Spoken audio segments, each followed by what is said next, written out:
కాలు మీది పెడుతుంది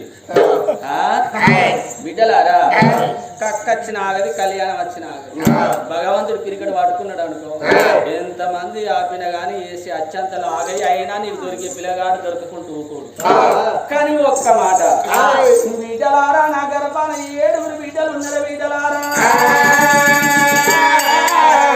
అగో 7 అంతరాల భవనాల మీద పొద్దుగాల సాయంత్రం 3 పూటలు తింటారు బంగారు ఉయ్యాల పూతారు కానీ చూసినవా ఎవరు తెలివి ఉన్నది ఎవరు తెలివి తక్కువ ఉన్నారో నువ్వు తెలివి కల్లరానివా ఇది తెలివి కల్లరా వస్తున్నది నీకున్నదాని వస్తున్నది నీకుంటే నేను 3 అటువంటి ప్రశ్నలు అడుగుతా 30 అడుగు అడుకో చెప్తావా అయిపోయింది లెక్క 36 అడిగినా చెప్తావు కన్నా బిడ్డ రామ రామ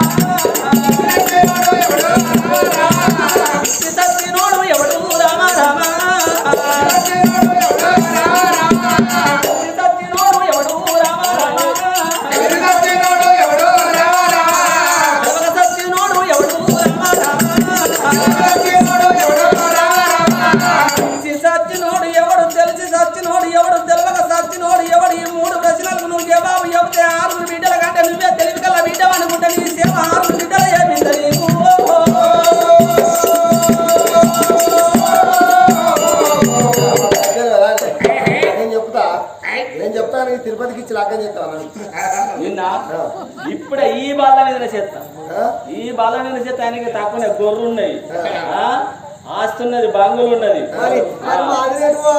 ఒక్క రూమ్ మా బిడ్డకి ఇచ్చినా గానీ ఇంకొక రూమ్ నా గొర్రె పట్టుకుని చాలుకుంటాడు ఇక్కడ చేస్తాను ఒక ఏళ్ళ నువ్వు చెప్పకపోతే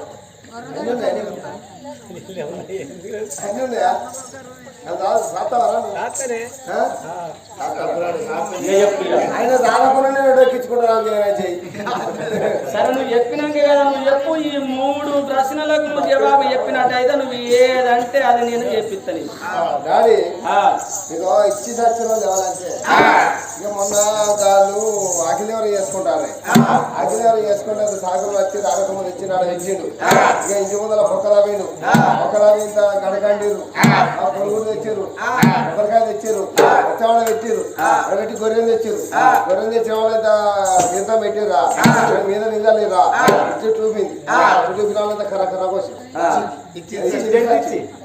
జడిపిచ్చి సచ్చింది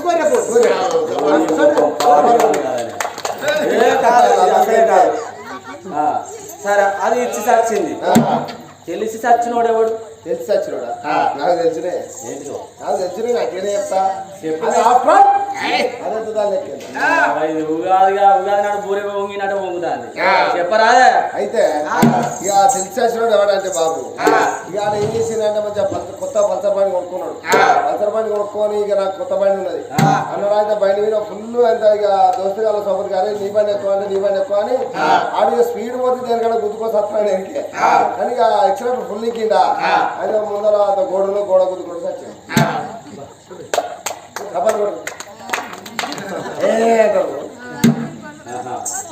ఆడు తెలిసి చచ్చింది తెలివక చచ్చినోడు ఎవడు ఎవడైనా తెలియదు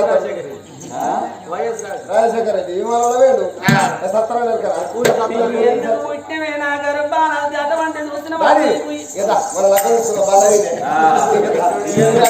ఈ 3 ప్రశ్నలకు నువ్వు జవాబు చెప్పినవని చెప్పి నేను చేసుకుంటాడా వాళ్ళ ఇంట్లో లేనావు అనుకో వాళ్ళ ఇంట్లో పెద్ద బిడ్డలు వచ్చినట్టయితే నువ్వు నాకు చెప్పండి వీళ్ళందరూ సపోర్ట్ కొట్టిరా ఎవరు కొట్టుకున్న వాళ్ళు ఏం జరగలేదు అబ్బాయి ఇక మాకు తిరుపతికున్న లగ్గమైతే మీరు ఇన్నే ఉండి బజారన్నం పెడతా బగారన్నం గలనాడు దేవాయంతుడు ఎందుకు ముఖ్యం నా గర్భాన చెడ ముఖ్యం అయినా నీకు ఇంత కూడా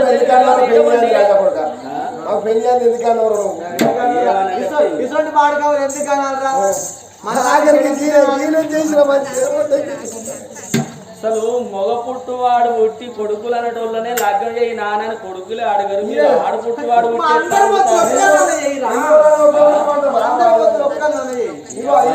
సంవత్సరం అయితే మొత్తం ఆగమాగ తిరిగేటట్టే ఉంది.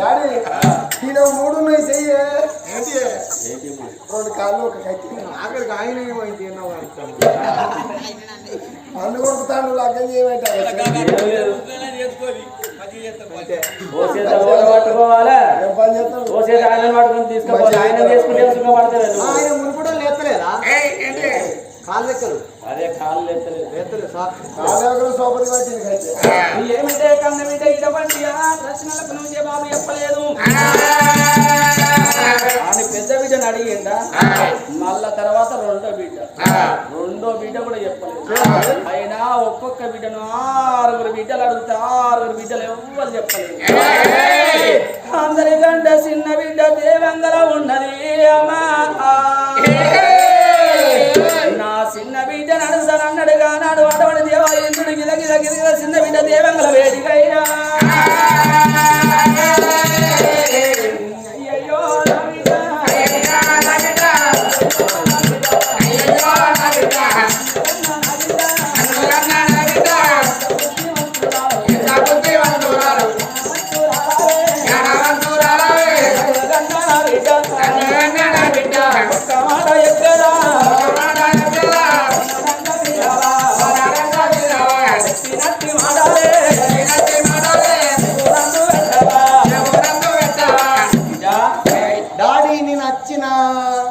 నేను వచ్చిన డాడీ నువ్వు రావన్నానే పిలిచిందే డాడీ ఎందుకు పిలుస్తాను నేను స్టడీ చేసుకుంటున్నాను డాడీ ఇంట్లో ఏమన్నా అంబాడుతున్నావా లేకపోతే హోంవర్క్ ఇచ్చి డాడీ నాకు ఫుల్ హోంవర్క్ ఇంత గౌరవం ఎందుకు బిడ్డ అంటే చిన్న బిడ్డని కాబట్టి సరే చిన్న బిడ్డ అయితే నీ మీద నాకు కూడా ప్రేమ ఎక్కువనే డాడీ డాడీ డాడీ కాదు డాడీ డాడీ ఎందుకు పిలిచిందంటే ఈ వల్ల బిడ్డలారా మీకు 7గురికి అటువంటి ఒక సెర్దు పెట్టిన సెర్దు లోపల మీ 6 అక్కలు ఒక్కలన్న ఎటువంటి ఆ ప్రశ్నలకు జవాబు చెప్పలేదు ఈ 3 ప్రశ్నలకు నువ్వు జవాబు చెప్పినవనుకో ఎల్లకాలం నీ 6 అక్కలు నీకు స్నానం పోయాలి నీ బట్టలు విండాలి నీకు అన్నం తినిపియాలి నిన్ను ఉయ్యాల మీద కూర్చుండబెట్టాలి నిన్ను ఉయ్యాల ఊపాలి నీ 6 అక్కలు నీ సేవ చేపిస్తా సరిగ్గా రాని నీ చేస్తా బాపు మా అక్క పెద్ద నీలవేణి అడిగినవా అది దిక్కు వాళ్ళకి వచ్చాలు పడని ఏదో చెప్పింది అదట గొర్రెపోతు ఇచ్చిందట సచ్చింది మా అక్క నీలవేణిని అడిగినవు అడిగిన పాలవేణిని అడిగినవు గంగవేణిని అడిగినవు గౌతవేణిని అడిగిన అనసూయ శకుంతల వీళ్ళు 6 అక్కలు నా పేరు దేవయాన నా దగ్గరికి వచ్చి బాపు 3 ప్రశ్నలు అంటున్నాను బాపు 3 ప్రశ్నలు అనేది ఆ ప్రశ్న ఏందో అడుగు నాకు తెలిసినట్టయితే జవాబు చెప్తానా నా బిడ్డ దేవయాని చూస్తున్నా అటువంటి నువ్వు బుద్ధిమంత్రాలు చిన్నప్పుడు చూస్తుంటే ఏ మాట మాట్లాడినా కానీ అటువంటి నీ నోట రత్నాలు రాలినట్టు ముత్యాలు రాలినట్టు ఏ మాట మాట్లాడితే ఎంతో సంతోషం అనిపించింది 3 ప్రశ్నలు అంతే బిడ్డ ఇచ్చి సత్యనోడు ఎవడు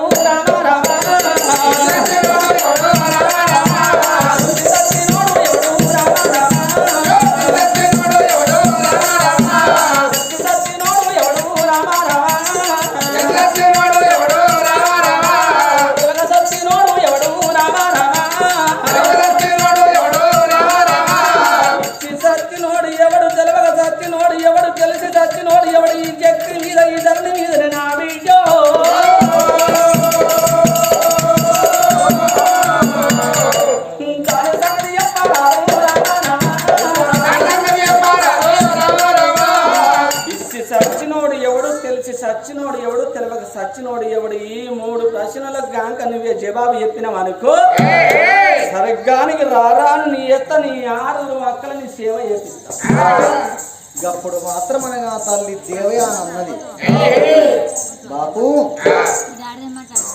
ఇచ్చి సచ్చింది ఎవరు తెలిసి సచ్చింది ఎవరు తెలవక చనిపోయింది ఎవరు ఈ 3 ప్రశ్నలకు జవాబు నాకు తెలిసే నాన్న అయితే దేవాన దేవతలు ఈ స్వర్గం లోపల యమపురి పట్టణానికి అధిపతి యముడు యమధర్మరాజు సత్యలోకానికి అధిపతి బ్రహ్మ వైకుంఠానికి అధిపతి విష్ణుమూర్తి శివనందుల కోటకు అధిపతి శంకరుడు స్వర్గానికి అధిపతివి నువ్వు స్వర్గం లోపల మాత్రం మనకు అధిపతివి దేవేంద్రుడు బాబు ఒక్క నారదుడు 10 మంది లోపల నిన్ను ఈ 3 ప్రశ్నలు అడిగిందా రేపు పొద్దుగాల ముక్కు భూమికి రాసి అటువంటి కచ్చీలు తీసి నారదుని చేతులు పెట్టి కాలం వచ్చింది నీకు. కాబట్టి ఆ ముచ్చట నువ్వు నాతో అన్నావు కాబట్టి ఈ ముచ్చట నీకు 3 ప్రశ్నలు మా అక్కలు చెప్పనందుకు కూడా నేను చెప్తాను అని ఇచ్చి సచ్చిన వాళ్ళ పేరు చెప్పుదన్న వినవే నానా. ముందుగా ప్రశ్న మాత్రం ఇచ్చి సచ్చింది ఎవరు అడిగినవన్నవే నానా. ఇచ్చి సచ్చింది ఎవరంటే ఇచ్చి సచ్చింది బలి చక్రవర్తి. కృతయుగము, ద్వాపార యుగము, త్రేతాయుగము, కలియుగము 4 యుగాలల్లో ఇచ్చి సచ్చింది. కృతయుగాన అటువంటి సత్యవంతుడు బలి చక్రవర్తి ఇచ్చి సచ్చిండే. అయితే ఏమిచ్చిండు? అదే ఎట్లిచ్చిండు, ఎవరికి ఇచ్చిండు, ఎట్లా చచ్చిండు? అయితే ఇచ్చి ఆయన ఏమిచ్చిండు, ఎట్లా చనిపోయిందంటావా బాబు? బలి చక్రవర్తి ఒక అటువంటి సత్యయుగమున రాజ్యం వెళ్తాడు, దేశం వెళ్తాడు, గొప్ప యోధుడు బలి చక్రవర్తి. 66 రాజ్యాలకు అదిలో ఒక పంతిలు 77 దేశాలు దివలో ఒక చక్రవర్తి ఎడవన ఎండి పోసిండు, కూడిన పదార్థం పోసి దానము చెడిన పదార్థం అని దాన ధర్మాన్ని వంచుతాడు. కాశీ వేరయ్యాలంత కదిలి వస్తాను, తిరుపతి వేరయ్యాలంత తిరిగి వస్తాను, రాజు చేత దానం పట్టుకుని పోతాడు. గొప్ప యోధుడు బలి చక్రవర్తి. జయహో జయహో బలి చక్రవర్తి అని ప్రజలోకులు అందరూ సప్పట్టు కొడతా అంటే ఈ సప్పుడు మాత్రం వైకుంఠంలో ఉన్న విష్ణుమూర్తికి తెలిసిందట. విష్ణుమూర్తి లేచిండు, అబ్బా మాకంటే సత్యవంతుడు, మా త్రిమూర్తుల కంటే సత్యవంతుడు భూలోకంలో ఉన్నాడా? వాడు అంత మోగనం కాడా? వాని సత్యం 5 నిమిషాలలో కథం చేసేస్తానని విష్ణుమూర్తి మాత్రం ఒక్క వామన అవతారం ఎత్తుకున్నాడు. వామన అవతారం అంటే పిలిక దుట్టు పిల్లపూరణ అవతారం ఎత్తుకొని శత్రి చేతులు పట్టుకున్నాడు. చిన్న బ్రాహ్మణు నేషం కట్టుకొని కచ్చిరి ముందర తిరుగుతా అంటే ఈయన గుణవంతుడేనే పిలిచిండు. కొడుక నీకేం కావాలరా? ధనం అడిగితే ధనం ఇస్తా, ఎండి అడిగితే ఎండిస్తా, రాజ్యం అడిగితే రాజ్యం ఇస్తా, ఏది కావాలో చెప్పు అన్న. అయ్యా మీరు రాజుల మాట నీళ్ళల్లో ఉంటా.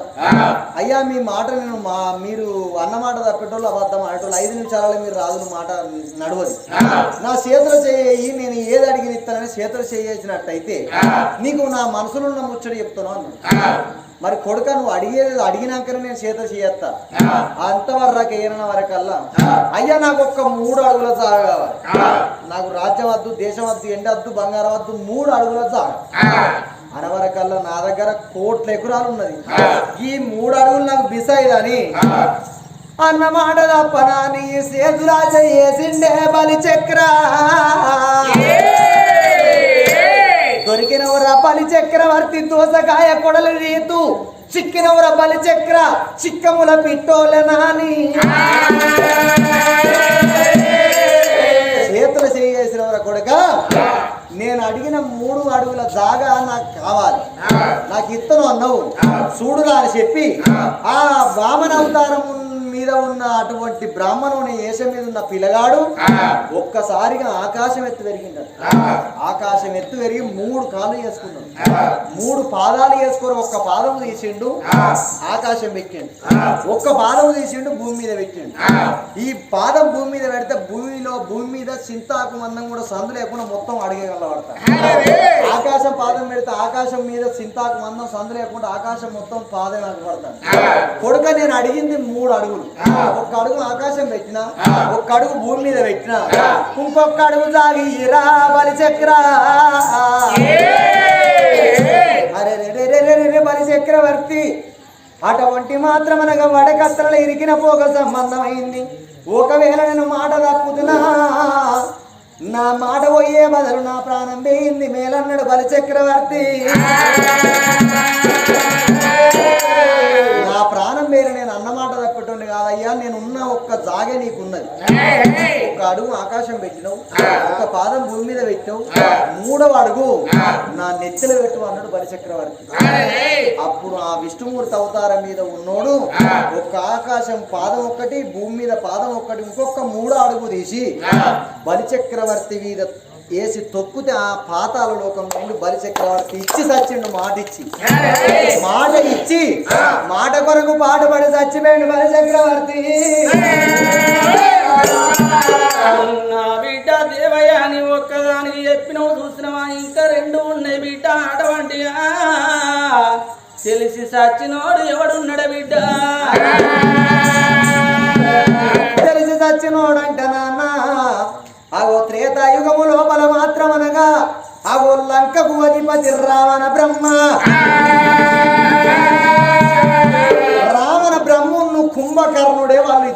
చచ్చిన వాళ్ళే బాపు. వాళ్ళు ఎట్లా తెలుసు, ఎట్లా చనిపోయినారంట? ఎవరి చేతిలో చచ్చిర్రు, నేను ఎవరి చేతిలో చత్తనని ఆయన తెలుసుగాక ఎట్లా చచ్చిండు బాపు. లంక స్థావరం నిర్వహించక ముందుకు, ఈ త్రేతాయుగం స్టార్ట్ కాక ముందుకు వైకుంఠ ద్వారం కాడ ఇద్దరు భటులు. వైకుంఠం అంటే ఏంటో ఎరికనా? వైకుంఠం అంటే విష్ణుమూర్తి ఏక మందిరం, లక్ష్మీదేవి ఉన్న విష్ణుమూర్తి సరసం ఆడే సరస మందిరమే వైకుంఠం.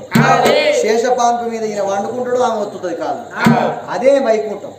ఆ వైకుంఠానికి 7 ద్వారాలు. 7 ద్వారాల ముందట ఇద్దరు భటులే ఈ రావణ బ్రహ్మను కుంభకర్ణుడు. ఆ భటులై ఉన్నప్పుడు వాళ్ళు భూలోక పట్టం నుంచి వెళ్ళి విశ్వామిత్రుడు, వశిష్ఠ మహాముని అటువంటి ఒక ఇద్దరు మునులు మా మొర మాత్రం అనగటువంటి యొక్క విష్ణుమూర్తికి చెప్పుకుంటామని విష్ణుమూర్తి స్థావరం కాడికి వచ్చిర దర్వాజల కాడికి వచ్చి వచ్చేవరకాల ఈ భటులు ఏం చేసిర్రు, దర్వాజల కాడికి వెళ్ళి విశ్వామిత్రుడు ఆ వశిష్ఠ మహాముని ఓనిస్తలేదు. ఎవర్రా మీరు, మీరేంద్ర లోపలికి పోయేది, లక్ష్మీను వైకువాడు అటువంటి వైకుంఠం లోపల విష్ణుమూర్తి ఇద్దరు సరస మందిరం లోపల ఉన్నారు, వాళ్ళకు పోవడానికి ఇంత పోవడానికి మీకు ద్వారం ఇయ్యమని ఇద్దరు వీళ్ళని ఆపవరకల్లా ఈ ఇద్దరు మునులు ఈ జాలశంపులో నీళ్లు తీసిండ్రా. జాలశంపులో నీళ్లు తీసి ఏ బట్టల కొరకై, ఏ విష్ణుమూర్తి కొరకై మీరు కష్టపడతారో అదే విష్ణుమూర్తి చేతిలో మీరు దత్తర పోరా అని నీళ్లు తల్లి. ఇప్పటికప్పటికంటారు మునిశాపన తప్పది, ముండశాపన తప్పది, అడిగి లోపల కొండగొర్రె శాపన తప్పది. దీవిస్త దీవెన శాపిత్త శాపన ఈ మునులు శాపన పెట్టిర్రు. విష్ణుమూర్తి చేతుల్లో మీ సావు అని చాపన పెట్టే వరకు లబ్బ మొత్తుకుంటూ ఇద్దరు భటులు విష్ణుమూర్తి దగ్గరికి వచ్చారు. అయ్యా ఎక్కడికి వాళ్ళు వచ్చిరట విశ్వామిత్రుడు, వశిష్ఠ మహాముని. వాళ్ళు గొప్ప యోధులాట, గొప్ప మునులాట, మాకు శాపన పెట్టిరంటే కొడుక పుట్టవంతలు ఉన్నది, పెరగవంతలు ఉన్నది త్రేతాయుగం. త్రేతాయుగం లోపల నువ్వు రావణ బ్రహ్మ వై పుడతావురా, నువ్వు కుంభకర్ణుడు వై పుడతావురా. మీరిద్దరు మాత్రం అనగా రావణ బ్రహ్మ కుంభకర్ణులై మీరు పుడితే, అటువంటి మీరు వచ్చిన తర్వాత నేను ఒక్క దశరథుని కడుపు లోపల నేను శ్రీరామచంద్రున్నై పుట్టి జానకి మాత అంటే సీతని కళ్యాణం ఆడి ఆ వనవాసం మాత్రం నేను అడవికి వచ్చినప్పుడు నీ చెల్లె శూర్పణఖ ఎయ్యబట్టి అటువంటి సీతాదేవిని మీరు ఎత్తుకపోయేది ఉన్నది కొడుక. సీతాదేవిని ఎత్తుకపోతే రాముణ్ణి నేను వచ్చి లంకకు వారధి కట్టి మీ ప్రాణం తీస్తానన్నాడే. అదే ప్రకారంగా రావణ బ్రహ్మ కుంభకర్ణులై పుట్టిర్రు. ఈ రావణాసురునికి కుంభకర్ణునికి అటువంటి విష్ణుమూర్తే రాముడు అని తెలుసు, మా ప్రాణం ఇత్తడని ముందుగా తెలుసు. తెలిసి కూడా సీతను ఎత్తుకపోయారు లోక కళ్యాణం కొరకు. సీతను ఎత్తుకపోతే ఆ రాముడు మాత్రం లంకకు వారధి కట్టి వానర సైన్యాన్ని తీసుకుపోయి లంక లోపల రావణ బ్రహ్మను కుంభకర్ణుని చంపిండు రాముడు. తెలిసి చచ్చింది రావణ బ్రహ్మ కుంభకర్ణుడు. అటువంటి చూస్తున్నావా అటువంటి రామచంద్ర చేతుల నా ప్రాణం పోతుందని తెలిసి సీతని ఎత్తుకపోయింది. అందుకే రామచంద్ర చేతుల రావణుడు చచ్చింది. అగో తెలిసి చచ్చినోడు రావణ బ్రహ్మ అయితే మరి తెలివక చచ్చినోడు ఎవడే బిడ్డ? తెలివక చచ్చినోళ్ళు అంటే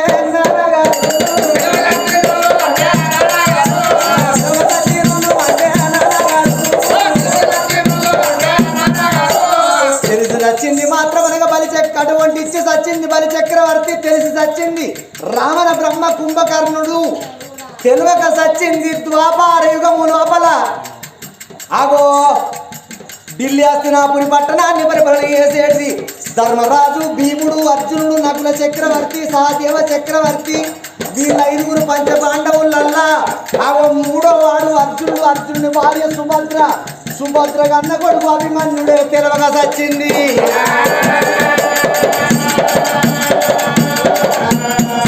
బాపు ధర్మరాజు, భీముడు, అర్జునుడు, నకుల చక్రవర్తి, సహదేవ చక్రవర్తి వీళ్ళు పంచపాండవులల్లా 3వ వాడు అర్జునుడు. అర్జునుడి భార్య సుభద్ర. అర్జునుడి భార్య సుభద్ర. సుభద్ర కడుపు లోపల పుట్టిండు వీర అభిమన్యుడు. అభిమన్యుడే తెలవక సచ్చినోడు. అభిమన్యుడు తెలవక సచ్చిండంటే తెలవక ఎట్ట చచ్చిండు బిడ్డ? ఎట్ట చచ్చిండంటే ఎప్పుదన్న వినవే అన్న అన్న. అభిమన్యుడు సుభద్ర కడుపు లోపల 7 నెలల పిండమై ఉన్నాడాట.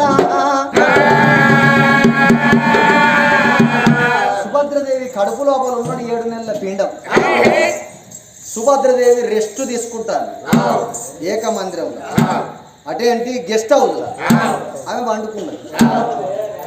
ఈ సుభద్రదేవి వండుకున్న కాడికి సుభద్రదేవి వాళ్ళ అన్నయ్య ఎవరు, విష్ణుమూర్తే పొడమారి పుట్టిండు శ్రీకృష్ణుడై.